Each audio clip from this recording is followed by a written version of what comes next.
வணக்கம் மக்களே, வணக்கம். சற்று முன் கிடைத்திருக்கக்கூடிய ஒரு முக்கியமான தகவல் ஒன்றை தான் பார்க்க போகிறோம் மக்களே. சற்று முன் திமுகவின் முக்கியமான வேட்பாளர் காரில் சிக்கிய 147 கோடி காரில் சிக்கியிருக்கிறது மக்களே. யார் அந்த திமுகவின் முக்கியமான வேட்பாளர்?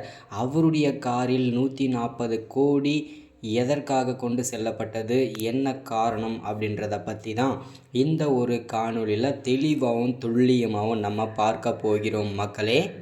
அதற்கு முன்பாக நமது அரசியல் நியூஸ் சேனலுக்கு நீங்கள் புதிய பார்வையாளராக இருப்பதற்கு வாய்ப்புகள் நிறையவே இருக்கிறது மக்களே.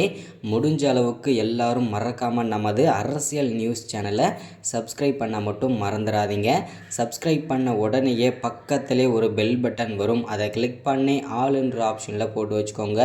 தொடர்ந்து நம்ம வீடியோ போட்டோம்னா உங்களுக்கு நோட்டிஃபிகேஷன் வந்துடும், அதை பார்த்து தெரிஞ்சுக்க முடியும். இன்றைக்கான அரசியல் நியூஸ் என்ன, இன்றைக்கான அரசியல் அப்டேட் என்னன்றதை தெளிவாகவும் துல்லியமாகவும் நீங்கள் தெரிஞ்சுக்க முடியும் மக்களே. அது மட்டும் இல்லாமல் வீடியோ பார்க்குற எல்லாரும் மறக்காமல் லைக் பண்ணுங்கள், மறக்காமல் வீடியோவை ஷேர் பண்ணுங்கள். ஓகே, வாங்க வீடியோக்குள்ளே போகலாம். சற்று முன்பு கிடைத்திருக்கக்கூடிய ஒரு முக்கியமான பரபரப்பு தகவல் என்ன அப்படின்னு பார்த்தீங்கன்னாக்க, ஏப்ரல் மாதம் தேர்தல், அதாவது நாடாளுமன்ற தேர்தல் இருக்கக்கூடிய வேளையிலே பிரச்சாரத்தில் ஆல்மோஸ்ட் எல்லா கட்சியிலும் பார்த்தீங்கன்னாக்க பிரச்சாரம் ஆரம்பித்து விட்டார்கள். இந்த வேளையிலே சற்று முன் 147 கோடி திமுகவின் வேட்பாளர் காரில் சிக்கியிருக்கிறது. யார் அந்த திமுகவின் முக்கியமான வேட்பாளர் அப்படின்னு பார்த்தீங்கன்னாக்க வேறு யாரும் இல்லைங்க, KN நேரு அவர்கள் தான். அவருடைய தொகுதியில் வாக்கு சேகரிப்பதற்காக கொண்டு சென்றிருக்கும் வேளையிலே அவருடைய காரில் 147 கோடி சிக்கியிருக்கிறது, அம்பலமாகியிருக்கிறது.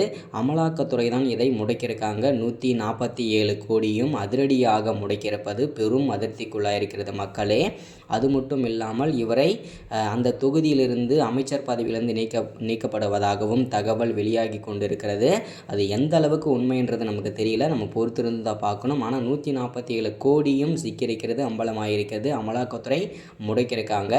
இந்த கையோட KN நேரு அவர்கள் அதிரடியாக அவசரமாக மருத்துவமனையில் அனுமதிக்கப்பட்டு விட்டார். ஏன்னா இந்த 147 கோடியும் சிக்கி கொண்டு இருக்கும் வேளையில் தற்போது அதிரடியாக அவசரமாக புழல் சிறையில் அடைக்கப்படுவதற்காக வாய்ப்புகள் இருக்கும் வேளையிலே அவர் அவசரமாக மருத்துவமனையில் அனுமதித்து விட்டார்.